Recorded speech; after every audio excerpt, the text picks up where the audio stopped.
Yo, kereta baru man. Pakai H lah pula kau sekarang. Standard budak Kelang ah. Pakai H kat sini baru awak pandang kau. Oh, kau budak-budak Kelang memang pakai macam ni Budak Kelang memang pakai macam ni, pakai seragam Kelang lah. ada pakai Perempuan dengan lelaki pakai benda yang sama. Baik tak panas je? Tak ada lah, okey je. Man, tu. Tak ada apa. Mana ni pergi minum tu? Minum? Ha. Jom.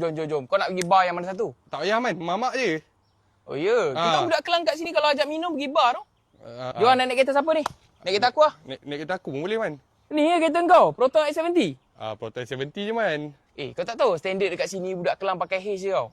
Man, kau tak tahu Proton 70 ni lagi padu daripada H kau. Kau tak payah ajak aku lah. Kau try drive dulu, baru kau tahu man, dia punya padu macam ni. Besar gila TV ni, mana kau rembat TV ni? Man, ini standard daripada kilang man. 12.3 inci dia punya tu man. Tak payah modi-modi dah. Ini kalau kau parking kat Kelang confirm kena rembat lah man. Oh, memang. Kau tengah cari apa tu? Tengah cari skru ni, mana nak buka ni? Kau nak buat apa? Letak dah H kau. Ya, tengok H punya. Pendek, kecil, aduh. Kalau pun jangan rembat 70 aku punya. Kat dalam dia besar macam banglo weh.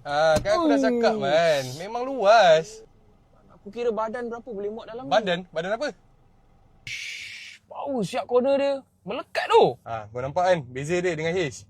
Ya doh, aku suka turbo dia tu. Man, kau jangan bangga sangat dengan H kau man. Kau tak Proton S70 ni ada 150 PS horsepower tau. Pergi balik Kelang ke JB tu 30 minit je man. Ya kau. Tapi kalau macam tu sedap buat runner barang ni weh. Mana man Proton S70? Baik tu, tak sangka kereta lokal macam ni Kau try dulu baru kau jatuh cinta. Aku test drive lagi sekali lah. Man, jap man. Tadi kau dah test drive man. Tak apa, aku nak test lagi. Man. Weh. Aku dah agak Mesti dia rembat ni.